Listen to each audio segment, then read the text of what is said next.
Terima kasih Bapa atas kesempatan yang Kau masih berikan bagi kami untuk kami dapat beribadah, memuji, memuliakan nama-Mu. Bahkan tiba saatnya untuk kami mau membaca merenungkan akan kebenaran firman Tuhan. Tuhan, Kau berkati kami, terlebih hamba-Mu yang mempercayakan pagi hari ini untuk menyampaikan firman Tuhan. Hamba adalah manusia yang biasa, yang terbatas adanya. Hamba mau berdoa biar Roh Kudus mengurapi bibir mulut hamba-Mu, sehingga apapun yang hamba sampaikan semua itu berasal daripada-Mu ya Tuhan. Terima kasih Bapa di surga, kami menyerahkan pemberitaan firman ini dari awal pertengahan hingga berakhirnya ke dalam tangan kasih-Mu. Di dalam nama Tuhan Yesus kami berdoa kepada Bapa di surga. Haleluya. Amin. Kebenaran firman Tuhan yang kita akan lihat bersama di pagi hari ini. Keluarga minggu lalu itu ada natsnya, dan natsnya itu di dalam kitab Yosua.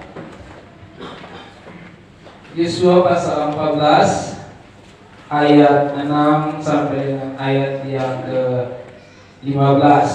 Ketika Kaleb mendapat Hebron. Ayat 6, Bani Yehuda datang menghadap Yosua di Gilgal.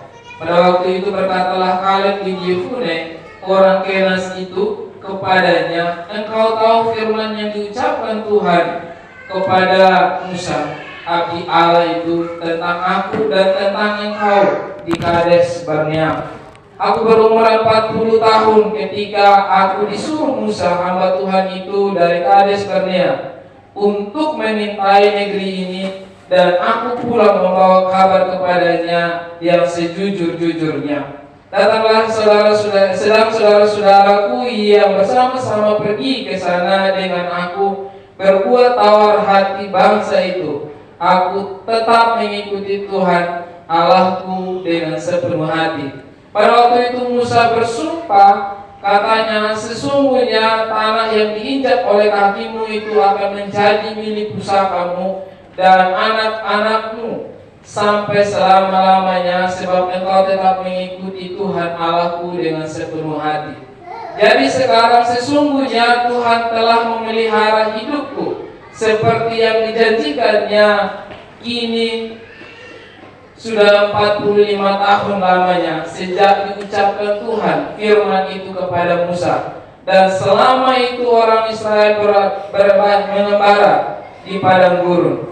Jadi sekarang telah berumur 85 tahun aku hari ini. Pada waktu ini aku masih sama kuat seperti pada waktu aku disuruh Musa. Seperti kekuatanku pada waktu itu, demikianlah kekuatanku sekarang untuk berperang dan untuk keluar masuk. Oleh sebab itu berikanlah kepadaku pegunungan yang dijanjikan Tuhan pada waktu itu, sebab engkau sendiri mendengar pada waktu itu bahwa di sana ada orang enak dengan kota-kota yang besar dan berkubu. Mungkin Tuhan menyertai aku sehingga aku menghalau mereka seperti yang difirmankan Tuhan. Lalu Yosua memberkati Kaleb bin Yefune, dan diberikannya Hebron kepadanya menjadi milik pusakanya. Itulah sebabnya Hebron menjadi milik pusaka Kaleb bin Yefune, orang Kenas itu, sampai sekarang ini, karena ia tetap mengikuti Tuhan Allah Israel dengan sepenuh hati. Nama Hebron dahulu ialah Kiryat Arba. Arba ialah orang yang paling besar di antara orang enak, dan amanlah negeri itu berhenti berperang. Demikianlah jauh pembacaan firman Tuhan pagi hari ini. Firman Tuhan berkata, yang berbahagia adalah kita yang mendengar dan memelihara firman itu di dalam setiap kehidupan kita hari lepas hari. Nah, Bapak Ibu Saudara yang terkasih di dalam Tuhan kita Yesus Kristus, di sini di dalam bacaan kita, ini Kaleb meminta janjinya ketika firman Tuhan dijanjikan kepadanya lewat Musa untuk mendapatkan tanah yang ketika dia berperang, firman Tuhan berkata, di mana dia injak, di situ dia akan mendapatkan tanah itu. Dan ketika mereka sampai ke sana, dia menuntut janjinya, meminta janjinya kepada Yosua untuk memberikannya kepadanya. Nah, Bapak Ibu Saudara yang terkasih di dalam Tuhan kita Yesus Kristus, tema kita pagi hari ini adalah jangan kehilangan semangat. Masih semangat? Jangan suruh lemas.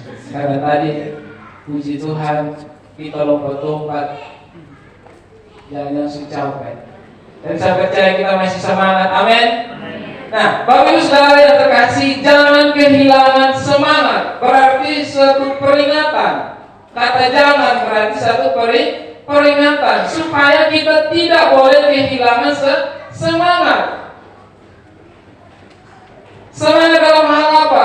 Semangat dalam mencari Tuhan, semangat dalam memuji Tuhan, semangat dalam bekerja, membuka usaha, semangat dalam bersekolah, berkuliah dan sebagainya. Nah, Bapak Ibu Saudara yang terkasih di dalam Tuhan kita Yesus Kristus. Karena di dalam Amsal berkata bahwa hati yang gembira membuat muka berseri, tetapi kepedihan hati mematahkan semangat. Orang bisa tidak semangat karena hati lagi tidak gembira. Kalau hati tidak gembira, semangat misalnya, pasti kita sangat semangat. Ini hati lagi galau, lagi memikirkan sesuatu, tidak ada kegembiraan, mana kita mau semangat. Dan Amsal juga berkata bahwa semangat bisa mengerikan tulang.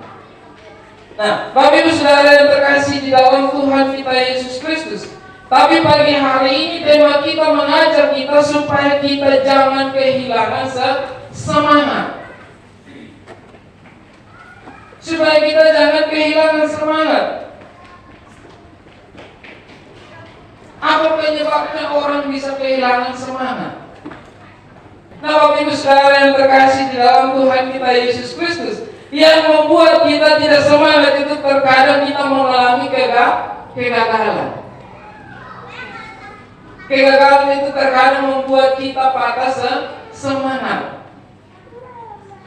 Sehingga kita tidak lagi bersemangat untuk melakukan sesuatu yang kita impikan, karena kita sudah gagal melakukannya. Bahkan juga semangat itu terkadang hilang karena kita selalu melihat situasi. Melihat situasi. Orang Israel pada waktu itu Tuhan mengirimkan 12 pengintai untuk mengintai tanah Kanaan, yang datang membawa berita 10 orang.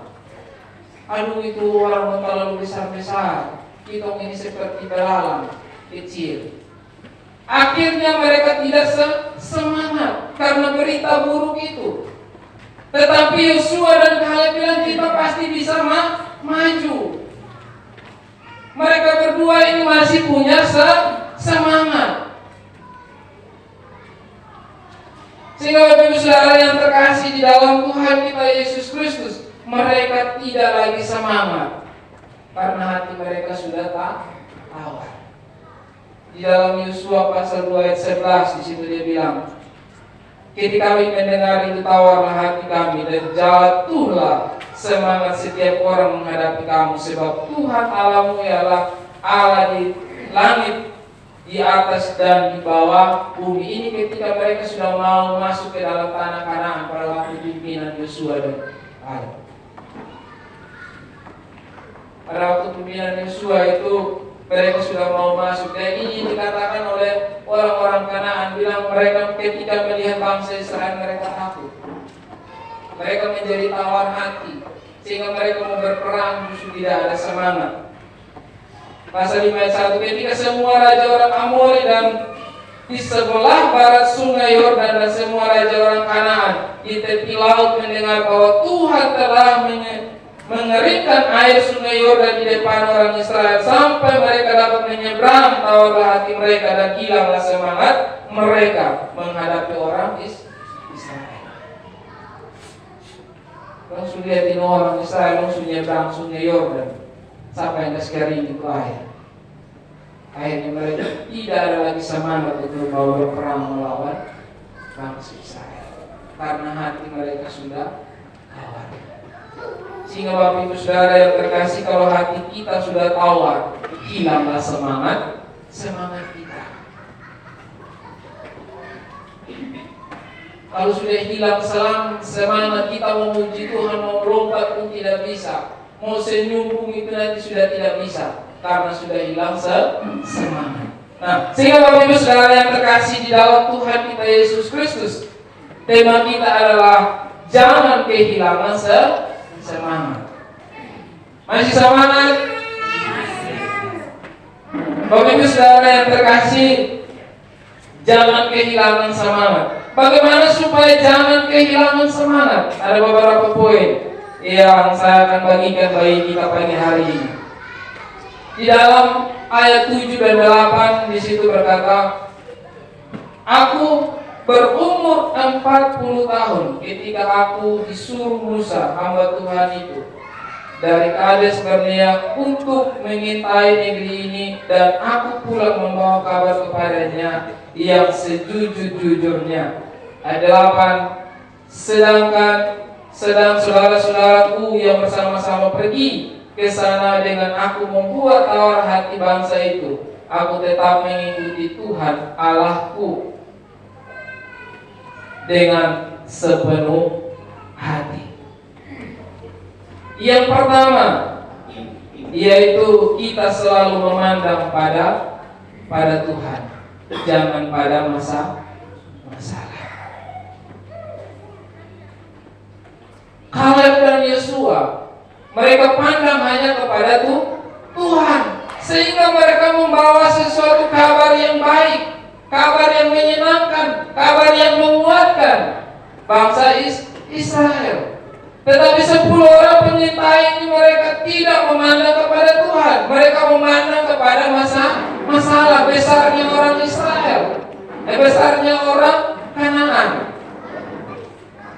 Mereka bilang, wih, ini orang raksasa, orang besar-besar. Kita lihat dong, kita seperti belalang. Dong lihat potong, kita seperti belalang. Berarti itu orang besar. Mereka hanya pandang kepada masalah, sehingga mereka tidak semangat. Tetapi Yosua dan Kaleb, mereka memandang hanya kepada Tuhan. Ketika ada persoalan, ada kesulitan di dalam setiap kehidupan kita, dan pandangan kita hanya tertuju kepada Tuhan, maka semangat kita akan tetap ada. Kita akan terus semangat, walaupun kita mengalami kegagalan demi kegagalan, walaupun ada kesulitan demi kesulitan, tetapi kita akan terus semangat. Karena apa? Karena kita hanya memandang kepada Tuhan. Karena Tuhanlah yang memberikan semangat bagi kita. Amin. Jadi hari ini kalau ada persoalan, ada masalah, jangan kita pandang itu masalah, karena Tuhan kita lebih besar daripada masalah itu. Yang mengizinkan masalah itu adalah Tuhan.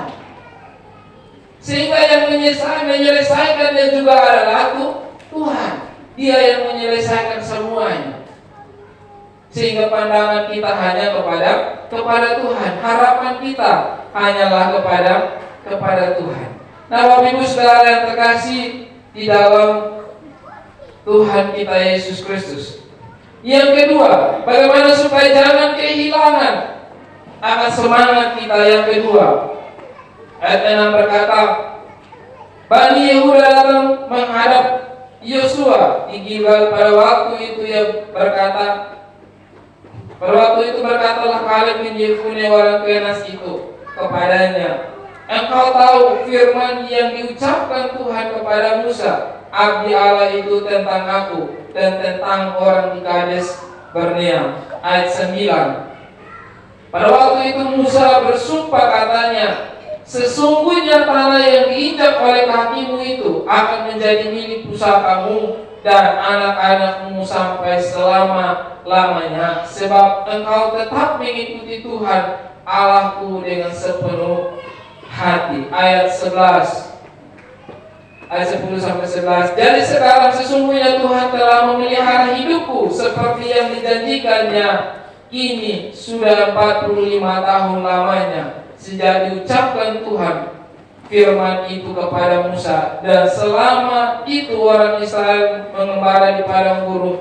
Jadi sekarang telah berumur 85 tahun aku hari ini.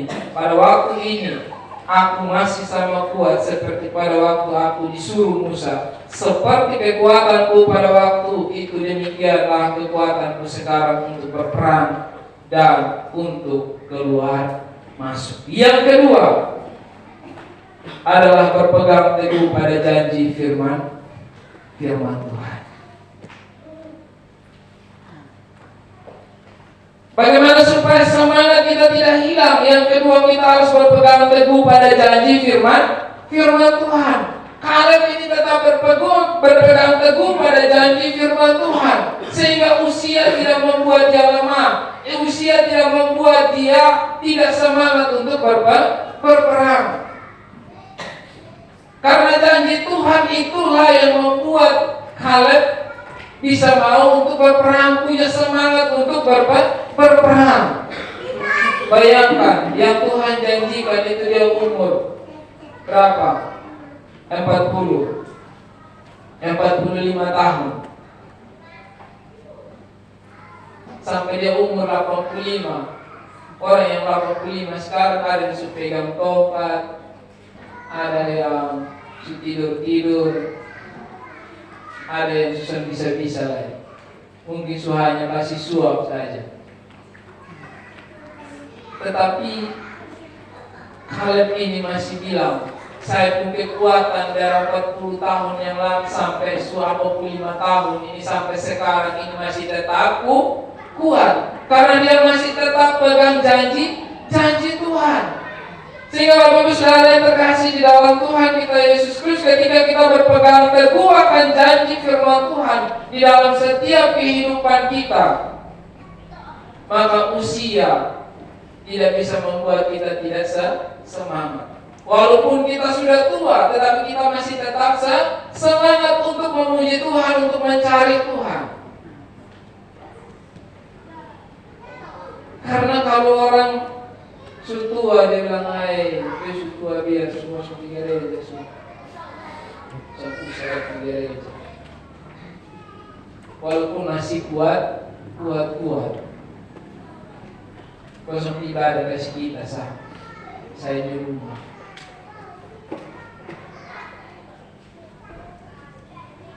Tetapi kalau orang masih berpegang teguh akan janji firman Tuhan, dia akan tetap kuat. Karena dia yakin dan percaya bahwa janji Tuhan itu pasti Tuhan genapi. Entah kapan, itu pasti Tuhan pasti genapi akan janjinya.